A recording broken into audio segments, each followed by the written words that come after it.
Malawi Today.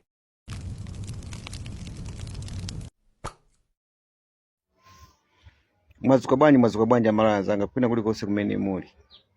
Tikamabwera ndi nkhani panopa timakhala ndithu nkhanizo tazifufuza. Munyengo inoyo yazisankho mpofuna kulani kodi kuchenjera kwambiri. Chifukwa pamene payikidwa nkhani yapostidwa pa social media pano, pali enanso amene anayikidwa kuti azitha kukwanisa kusongoneza nkhani ngati zimenezi, kuti zizikhala ngati kuti zopanda nzeru, zopanda mitu. Tikamanena kuti chipani cha MCP chikufuna kubera zisankho kugwirisira ntchito mwa ena mwa achinyamata, for example Macfarlane Ngwirinji, mpameneno pamapezeka kuti pamene wapangidwa target Macfarlane Ngwirinji ndi nkhani zokhuzana kubera chisankho, pamabwera anthu ena amapeka nkhani zina ndi kuzilowesa pamenepo, cholinga chokuti anthu achose kuchosa attention yomwe anthu anali nayo pomuona pa nkhani yokhuzana ndi zisankhozi ndi kuyikapo nkhani zina zongofuna kuwasongoneza anthu. Zimene zimachitika ndi chipani cha MCP. Chifukwa chipani cha MCP chinagawagawa ma social media mu ndalama ndithu za mabando, anthu akudyerera pa social media chifukwa cha chipani cha MCP. Nkhani zake zomapherera nkhani ngati zimene anthu asifufuza kuti zimenezo ndi zomwe zikuchitika. A Prophet ana post ili pamwambayi yomuchenjeza Macfarlane Ngwirinji kuti asiye ganizo lake lothandizira chipani cha MCP komanso andale, chifukwa zimenezo zitha kuzamuononga moyo wake. Ndiye mutha kuona makomenti ena ndo wapanga frustrate anthu kuti achose attention yomwe Macfarlane Ngwirinji akupanga panopa yofuna kuzasongoneza zisankho, akumayikapo ma message osiyana-siyana. Koma zoona zake zenizeni nzokuna kuti mwana amene Macfarlane Ngwirinji ndi mmodzi mwa anthu amene MCP ikuwagwiritsa ntchito pa zisankho izizi zomwe zili pa 16 September pano. Andi iyeyonso samatha kuzimvera, ndi munthu wachichepere kwambiri, ndi munthu wachichepere, samatha kuzimvera kuti akamatchuka ndi nkhani zimenezi chomwe chingazathe kubwera ndi chani pa umoyo wake, samalingalira zimenezi. Fandi mukamone Macfarlane Ngwirinji ndi mnyamata. Pamene kunali nsonkhano ku BICC, pamene anthu akukangalika zofuna ndithu kuti achinyamata akhale pasogolo kufuna kusintha Malawi ino, mpamene iyeyo ali busy kufuna kuthandizira anthu okuba, anthu amene akuononga chani kuti akuononga dziko lino. Pomwe achinyamata anzake ndi amene akulimbana kufuna kusintha zinthu ngati zilizo kuti kusintha zinthu ngati zimenezi. Achina Namadingo, achina Dennis Mahata ali busy kufuna kusintha kuti dziko lino la Malawi kuti lipite pasogolo, tingasatire zili ndi zili, ani tingapange zili ndi zili. Ndi pamene iye akugwirisidwa ntchito ndi anthu omwewo amene akuononga dzikolo, cholinga chokuti azasongoneze zisankho, akhalebe owina, azipitirira kuononga chani kuti akuononga dziko lathu. Kaganizidwe kosiyana ka achinyamata. Tikunena pano Macfarlane Ngwirinji ali ku Salima, ali ku Salima, database yake yonse ayisamusira kuliko kuti ku Salima. Office yomwe inali opposite nyumba ya Tembo ku area 10 inasamusidwa kupita ku 47, choka amene popo panopo yasamusidwa yapita ku Salima. Andi ntchito kumene koko iye Macfarlane Ngwirinji ndi kagulu kache katimu kache ayamba kale kuigwira pakana kuli Chisomo radio station kumene koko ku Salima, anikana location ya Chisomo radio station, ma network kumene koko ayamba kuvuta chifukwa chani kuti chazipangizo zawo. Akupanga testing kumene koko, akulumikiza zipangizo zawo zomwe zapangira haki malizasi. Koma tikamana nkhula zimenezo anthu amakuona kuti awa anthu basa kungolankhula awa.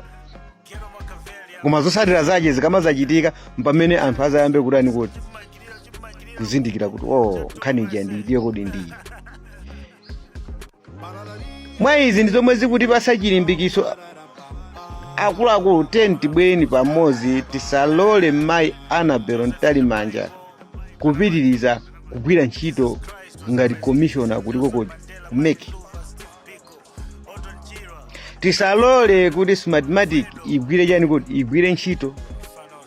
Izi ziretu kumazikamba tiyeni tiyese njira zathu zonse.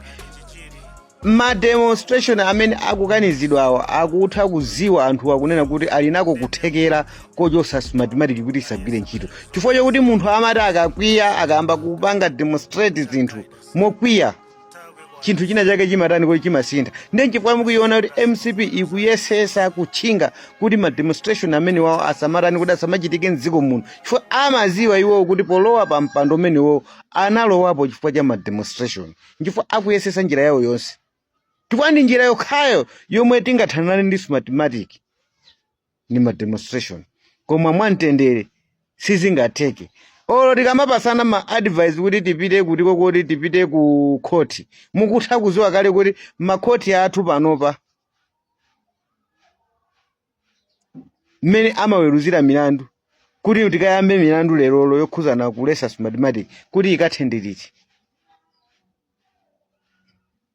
Kumene kokote kungowapasa njira kuti zinthuzo azirani kuti aziyendesa pang'ono pakana pa 16 September anthu pakana avote chigamulo chisanatani kuti chisanatuke ku court. Ndiye iyi yakuichinga ma demonstration ndiye ndi njira yokhayo yomwe tingankhaulitsire Lazarus Chakwera komanso mayi Annabel Ntalimanja komanso ma EMD amene akufuna kugwira ntchito mdziko muno. Anthu maumboni ali nawo. Maumboni onso atha kupita nawo pa court. Koma mmene imaweruzidwira milandu ku makoti kwathu kuno kuti ikathe zisankho zitachitika. Nchifukwa muona MCP yapanga tight kwambiri. Yakunga kwambiri kuti naza khazi za ma demonstration yomwe iyi njira yachangu ya fast kusintha zinthu asamachitike. Ata ndifomera madera akusalima mbali yaku kuli Kisomo radio station. Kadera kamene koko muona kuti network ikutani kuti ikuvuta. Makina apangidwa plant kuti kokoti. Kumene ko omwe azasongoneze yani kuti system yonse. Kuli achina makifaleni gwinji ndi anthu ena amene koko aku Israel. Tumakamba koma anthu amangozitenga ngati za yani kuti zanchezera. Aprofeti wankumakamba kumajenjeza komando zoti aya ma prophet yaboza aya maulosano andundu ajeje zolankhula zinthu zambiri. Koma pakubwera pa 16 September pano kuti zonse zomwe tikulankhulazi anthu anazazizindikira kuti komatu zinkatani kuti zinkanenedwa. MCP ili adusa through ma EMD amenewo amene iri kuwasekerera tikufika pakana pano tikusala ndithu ndi mutha kuona kuti 8 chapter days